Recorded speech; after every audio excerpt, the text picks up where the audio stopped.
Hi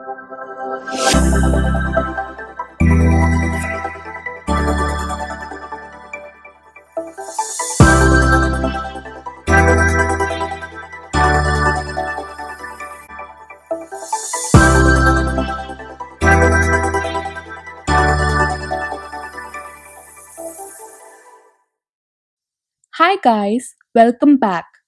This month I started with a lecture series on immunology, and in the last few lectures I have covered the basic approach to primary immunodeficiency disorders and its classification.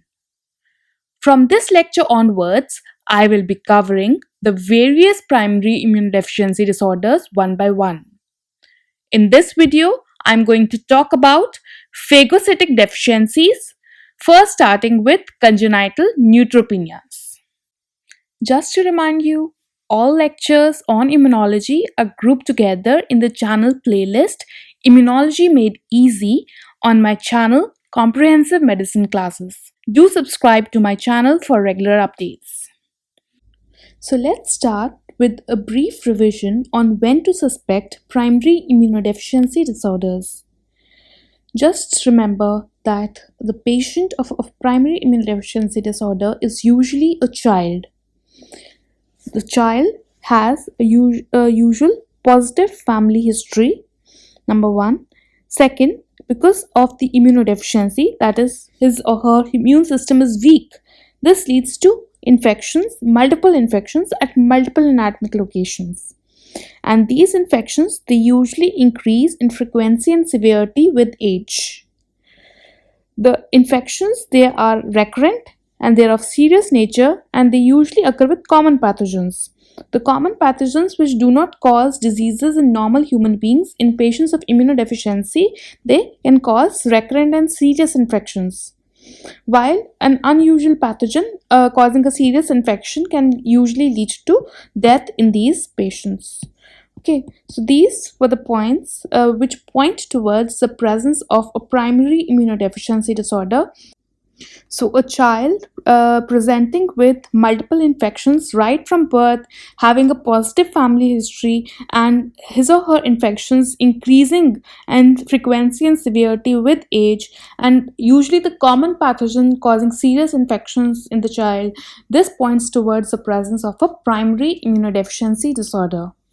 Okay, so after the revision on when to suspect the primary immunodeficiency, we'll do a revision of the basic classification of the primary immunodeficiency disorders. So it can be the phagocytic deficiencies. Number two is the complement deficiencies. The third one is the T cell defects. T cell defects include SCID, it includes Dijon syndrome, and MHC deficiencies, which can be class 1 or class 2. Viscott-Aldrich syndrome, this is usually the impaired T cell activation, as well as also a disorder in which there can be a defect in phagocytosis. Okay, so it is a defect in phagocytosis as well as a defect in the T cell activation. Okay, then there are few disorders which are linked to the B cell defect. B cell defect, these are the X-linked A-gamma globulinemia, hyper IgM syndrome, hyper IgE syndrome, that is also called as Job syndrome, common variable immunodeficiency, and selective IgA deficiency. These all are B cell defects. So we have revised the classification of the primary immunodeficiency disorders. Now we'll be starting with the first class, that is the phagocytic deficiencies. As I discussed in my previous lectures, that phagocytic deficiencies, they primarily cause bacterial infections. That too, pus causing bacterial infections, that is the pyogenic bacterial infections. They are common with phagocytic deficiencies because of lack of intracellular and extracellular killing. So the various phagocytic deficiencies can be as follows. First is the congenital neutropenia. Second is leukocyte adhesion defect. Leukocyte adhesion defect is a very common question asked both in NEET PG as well as USMLE exams, and therefore I will be discussing in very much detail. Third is the TLR signaling defects. Here, TLR stands for toll-like receptor. Toll-like receptor. Fourth is the chronic granulomatous disease, which is because of defect in the phagocytic intracellular and extracellular killing, and can also present as granulomas. Fifth is the G6PD deficiency. Because of a defective respiratory burst, it can cause defect in phagocytosis. Sixth is myeloperoxidase deficiency. Myeloperoxidase deficiency, it can cause a defective intracellular killing. And seventh is the chediak-higashi syndrome, which can cause intracellular and extracellular infections because of absence of phagocytosis. So I'll be covering each one of these phagocytic deficiencies in detail in the subsequent lectures, and each phagocytic deficiency will be covered in one lecture. Okay, so first starting with the congenital neutropenia.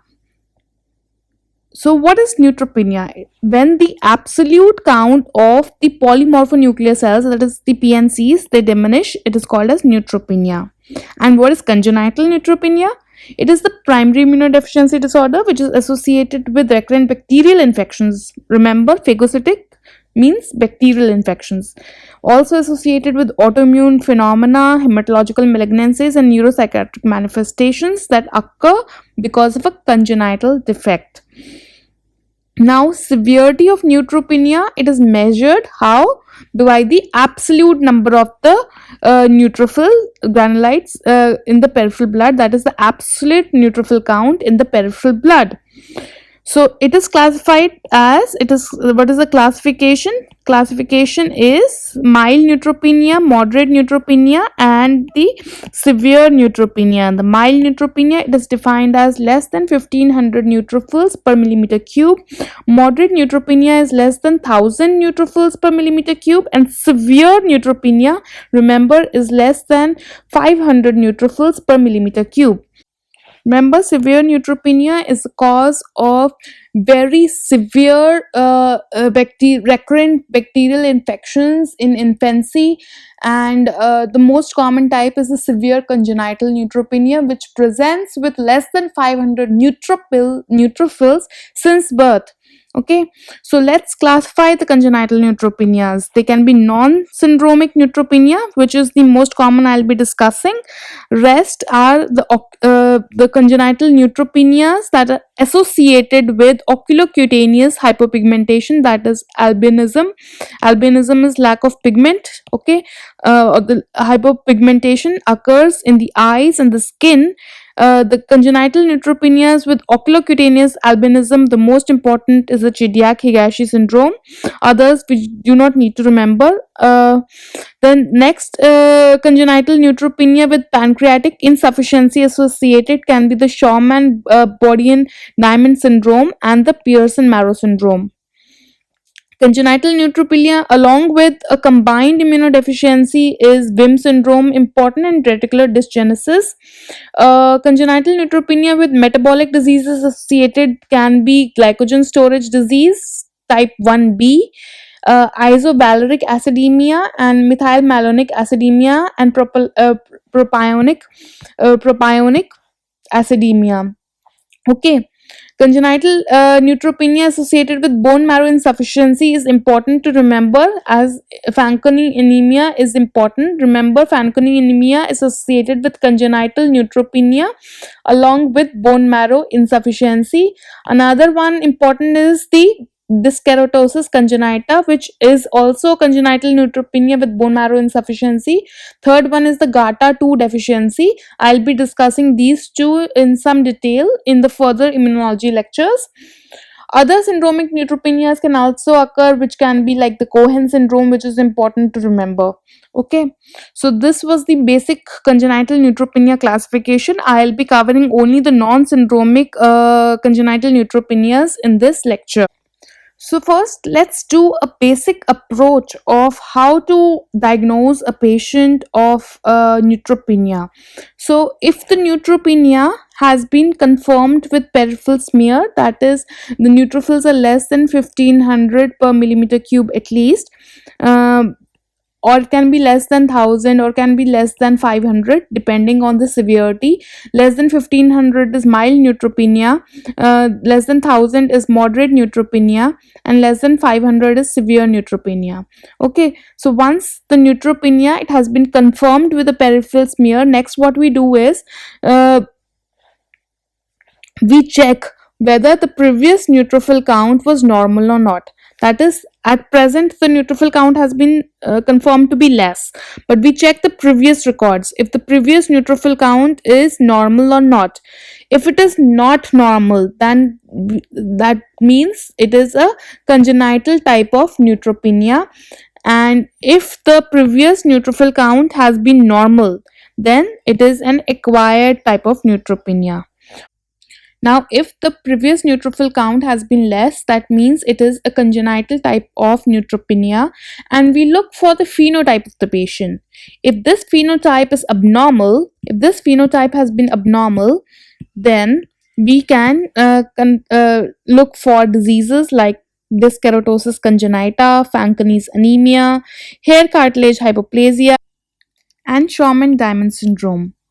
But if the phenotype has been normal, then uh, we cannot suspect these congenital disorders. We have to see whether there is presence of a recurrent infection or not.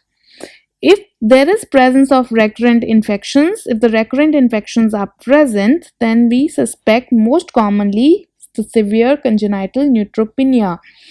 Severe congenital neutropenia I'll be discussing in a whole lot of detail in this lecture.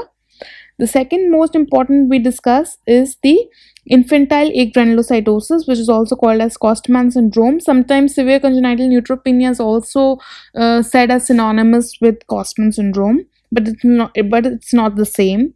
Third is the cyclical neutropenia, which I'll be also discussing in this lecture. Fourth is radicular dysgenesis, which is less common. Okay, but if there is not a presence of recurrent infections, that is, there is no recurrent infections present, we can suspect a chronic benign neutropenia or familial benign neutropenia. So this was the congenital neutropenias which we discussed that we suspect when the neutrophil count has been low for quite a long time. The present as well as the past neutrophil counts have been low. Okay. Now, if the previous neutrophil count has been normal, then we say that it can be an acquired neutropenia. So, for the acquired neutropenia, we look for the underlying diseases. If there is presence of an underlying disease, then it can be associated with the neutrophil count can be low in presence of leukemias, in presence of a metastatic disease, associated with viral or bacterial infections. So actually the viral infections are a common cause of neutropenia, either due to bone marrow suppression or due to peripheral destruction. The main viruses which are actually commonly associated with neutropenia, they are the Epstein-Barr virus, the cytomegalovirus, the hepatitis A and hepatitis B virus, parvovirus, etc., and influenza species also, you should remember. The most common being the Epstein-Barr virus. Coming to next, the splenic sequestration can also be associated with acquired neutropenia. But if there is no underlying disease, then we can suspect that the neutropenia has been either immune or can be drug related or is idiopathic. So this was the basic approach to a neutropenic patient. Now let's start with the non-syndromic congenital neutropenia, which is the main topic in this lecture. So the first type is the severe congenital neutropenia and the other one is the cyclic neutropenia. Starting with the severe congenital neutropenia, as I've already mentioned, severe neutropenia is the absolute neutrophil count of less than 500. And why does the neutropenia occur? It is because of a bone marrow maturation arrest, and at what stage does the arrest takes place? It is between the promyelocyte and the myelocyte. So this is the promyelocyte and the myelocyte. From this promyelocyte to the myelocyte, there's a block in the granulocytic differentiation. This block between the promyelocyte and myelocyte stage, this block is responsible for the severe congenital neutropenia. So in severe congenital neutropenia, there's a constant depletion. Unlike the cyclic neutropenias, in severe congenital neutropenia, there's a constant depletion of the polymorphonuclear cells, and there's a persistent course of disease, and characterized by impaired maturation of neutrophil granulocytes blocked at the stage of promyelocyte, and it cannot mature into a myelocyte. Okay. The patients with severe congenital neutropenias, they are prone to recurrent bacterial infections in the first month of life because it is present at birth. Recurrent bacterial infections occur most commonly in the mucous membranes, in the oral cavity, and skin. So, skin and mucous membranes are the most common site. Now, the severe congenital neutropenia, they can be sporadic, can be autosomal recessive, or can be inherited as autosomal dominant form. The Viscott-Aldrich syndrome variant, it is X-linked recessive. The various gene mutations that can cause severe congenital neutropenia are the most common being the ELA2 mutation, that is also called as the Elaine mutation, and this gene, it codes for the enzyme elastase 2. Okay, codes for the enzyme elastase 2, and this is a serine protease. This gene mutation ELA2 is present in 50 to 60% patients of severe congenital neutropenia.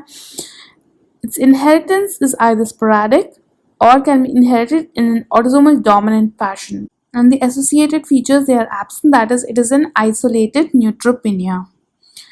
The number 2 mutation that can cause severe congenital neutropenia is that of the HAX1 mutation.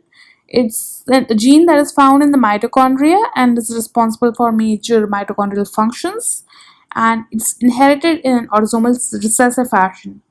Important point to note is that it is associated with neuropsychological abnormalities along with neurologic abnormalities, and the neurologic abnormalities along with the neutropenia. Okay, neutropenia plus the neurologic abnormalities. The other mutations which can cause are depending on the locations, and important point to remember is the CSF3R mutation. CSF is the colony stimulating factor, the colony stimulating factor 3 receptor mutation. It's a granulocyte CSF receptor mutation, and it is inherited in an autosomal dominant fashion. Important point to remember in this mutation is that it is resistant to the G-CSF treatment, that is the usual treatment given for severe congenital neutropenias to increase the neutrophil count. So this type of mutation, if present, that is the CSF3 receptor mutation, if present, can lead to a resistant type of congenital neutropenia, resistant to treatment with G-CSF.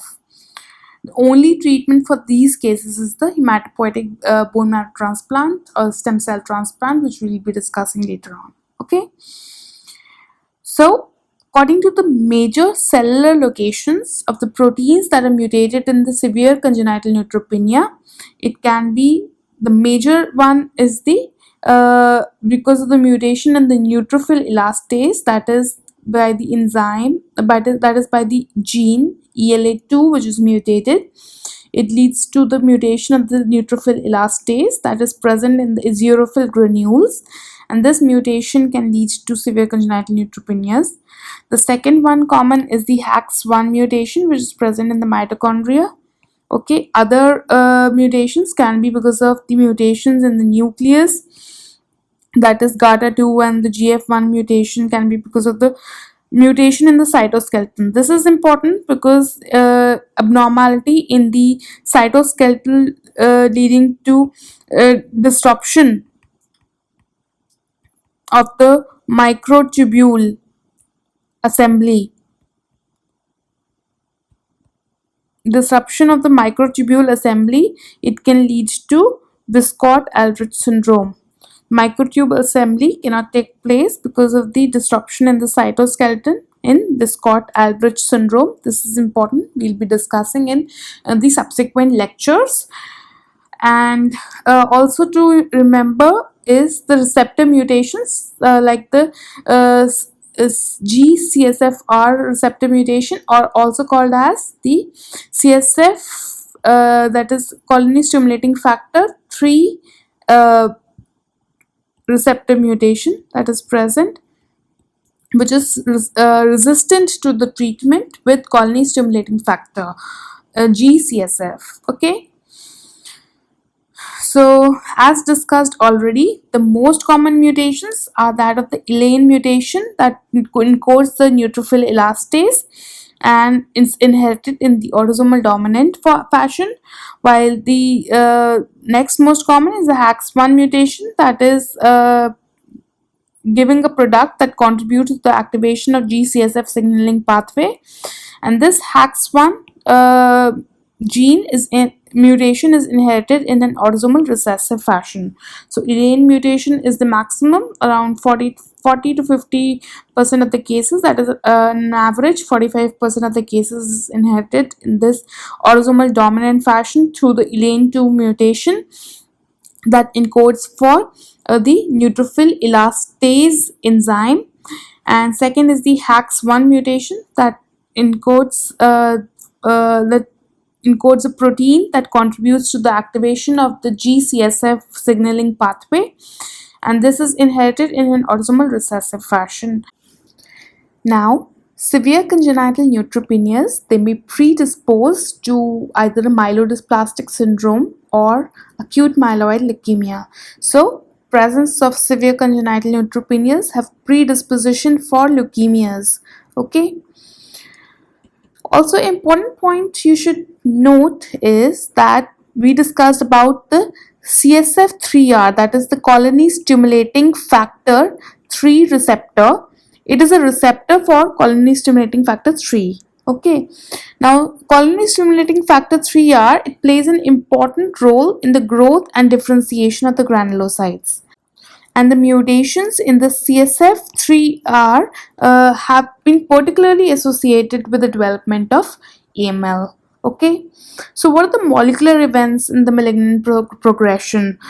Now, any hematopoietic stem cell with mutations that are causing severe congenital neutropenia, these hematopoietic stem cells with an underlying germline mutations, if they add up with a somatic CSF3R mutation, that is, they acquire a CSF3R mutation, okay, that leads to hypersensitivity to granulocyte CSF, and then subsequently there occurs another leukemia associated mutations like RUNX1.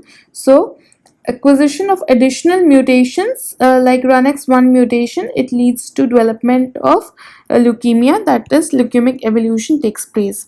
So this is a hematopoietic stem cell. It undergoes a germline mutation before birth. Okay, germline mutation before birth that leads to the development of severe congenital neutropenia. So this is a hematopoietic stem cell with severe congenital neutropenia mutation. Then it acquires a somatic mutation of CSF3R gene. This mutation, if acquired together, it will have a hematopoietic stem cell with germline mutation as well as a somatic mutation. The germline mutation causing severe congenital neutropenia, and somatic mutation causing the CSF3R mutation. This hematopoietic stem cell has a hypersensitivity towards the granulocyte colony stimulating factor. That is, if any treatment is given, it will lead to excessive clonal proliferation. Okay, if any treatment with granulocyte colony stimulating factor is given, it will lead to clonal proliferation. If over and above there occurs another mutation that has leukemic potential, like RUNX1 mutation occurs, it leads to the evolution of leukemia. Okay, so this is how the malignant progression occurs in cases of hematopoietic stem cells with underlying germline mutations causing severe congenital neutropenia. Okay, now this is what it is. Just in basic, you have to remember that patients with severe congenital neutropenia, they have a malignant potential and they can acquire malignancies like uh, acute myeloid leukemia, or can develop myelodysplastic syndromes. Okay, so next, how do we make a diagnosis of severe congenital neutropenia? Based on the clinical manifestations, as they have recurrent infections since birth, recurrent infections, and also to remember, this is a phagocytic type of phagocytic infections. They cause recurrent bacterial infections, which are usually pyogenic in nature. Okay, and secondly, the blood neutrophil count, it is usually less than 500 per millimeter cube, because it is a severe neutropenia. So the cell count, absolute neutrophil count, will be less than 500 per millimeter cube. Definitive diagnosis is made through bone marrow examination and then the genetic and immunological analysis of the sample. Now next, coming on to the treatment. What's the treatment? Treatment is only the daily subcutaneous CSF, that is colony stimulating factor, G-CSF, granulocyte colony stimulating factor administration. So one point to remember is that only patients who are resistant to G-CSF administration are those with CSF3 receptor mutation. Alternative treatment is hematopoietic stem cell transplantation. Remember, regular clinical assessments, that is, a yearly bone marrow examination, should be done to monitor treatment course and detect chromosomal abnormalities, like there can be monosomy 7, trisomy 21, as well as we have to detect the pre-leukemic mutations. These are recommended and should always be done yearly. So the algorithm of management is that we first initiate G-CSF. Remember, G-CSF, it stands for the granulocyte colony stimulating factor. So this is the main treatment, the first line treatment for patients of severe congenital neutropenia. We start a G-CSF therapy. We see the response. If there is a good response to G-CSF, then we keep the patient on it, and we do an annual bone marrow examination, like monitoring of the somatic mutations for CSF3R mutations and the chromosomal aberrations like monosomy 7 or can be trisomy 21. We can do these chromosomal aberration check. If there is no abnormalities found in the bone marrow done after a year, then we continue the G-CSF. A CSF3R mutation, if they are present, right, we have to closely observe the patient. Closely observe for what? We have to see if they develop any AML or myelodysplastic syndrome. Important point to remember here is that the patients with CSF3R mutations, if they are given the treatment of granulocyte colony stimulating factor G-CSF, they will develop clonal proliferation, and this clonal proliferation will lead to the development of acute myeloid leukemia or myelodysplastic syndrome. So these patients with CSF3R mutations, they are not given the G-CSF treatment. And if the CSF3R mutations, they are absent, that is, there is no presence of CSF3R mutation, we can continue with the G-CSF treatment.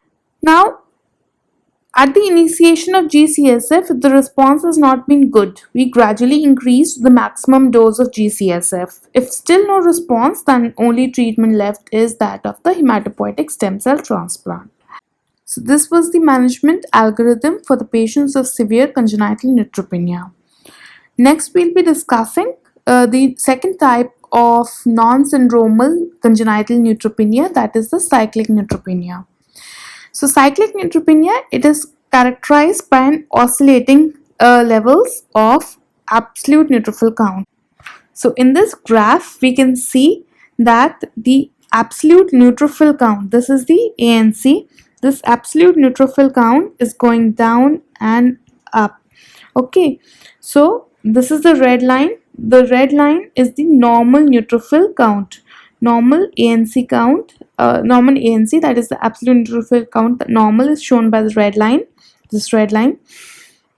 So there are many phases in which the absolute neutrophil count, it drops below the red line and the patient becomes neutropenic.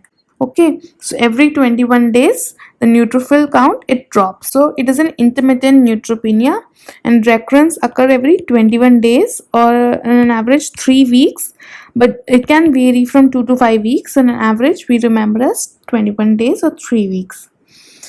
Furthermore, a reverse monocyte cycle is detectable. What is a reverse monocyte cycle?